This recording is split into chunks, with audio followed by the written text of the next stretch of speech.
علم علم کس کی نشانی ہے؟ عباس کی. یعنی ہمارے یہاں اذا خانوں کے شبیہ ہو یا جلوس اور کسی سے منسوب کوئی تبرکات نکلے نہ نکلے، عباس کا علم کوئی بھول ہی نہیں سکتا.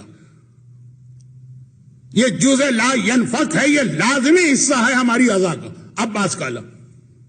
دیکھا ہوگا آپ نے چھوٹے چھوٹے بچے بھی جو نہ تابوت اٹھانے کے قابل ہوتے نہ گہوارہ، لیکن علم لے کے وہ بھی گھر کی مجلس میں گھومتے. یہ علم، یہ عباس کی نشان.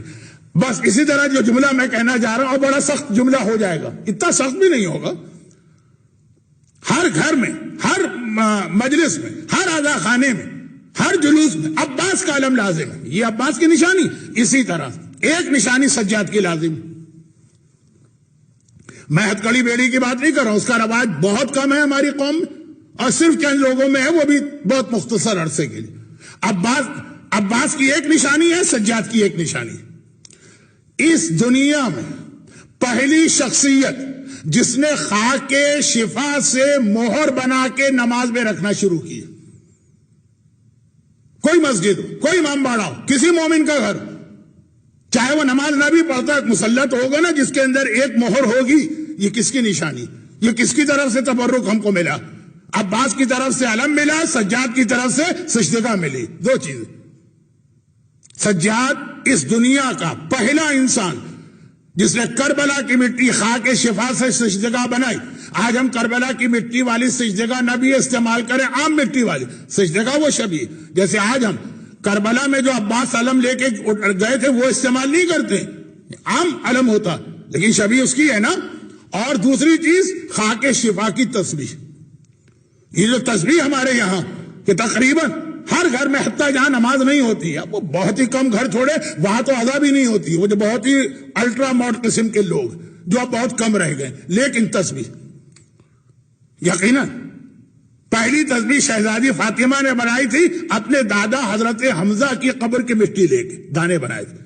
لیکن کربلا کے بعد خاک شفا کی تسبیح، خاک شفا کی تسبیح، خاک شفا کی تسبیح یہ فاطمہ نے نہیں بنائی ہے، یہ سجاد نے بنائی. خاک شفا کی تسبیح کی ایک پہچان یہ ہے کہ عاشور کے دن چاہے ذرا سے صحیح اس کا کلر چینج ہوگا. خاک شفا بھی اتنی تو نہیں ملتی ہے نا، اب تسبیح کے دانے میں جتنا % خاک شفا ہو اتنا % کلر چینج ہوتا، لیکن وہ ایک الگ چیز. پہلی تسبیح بنائی ہے.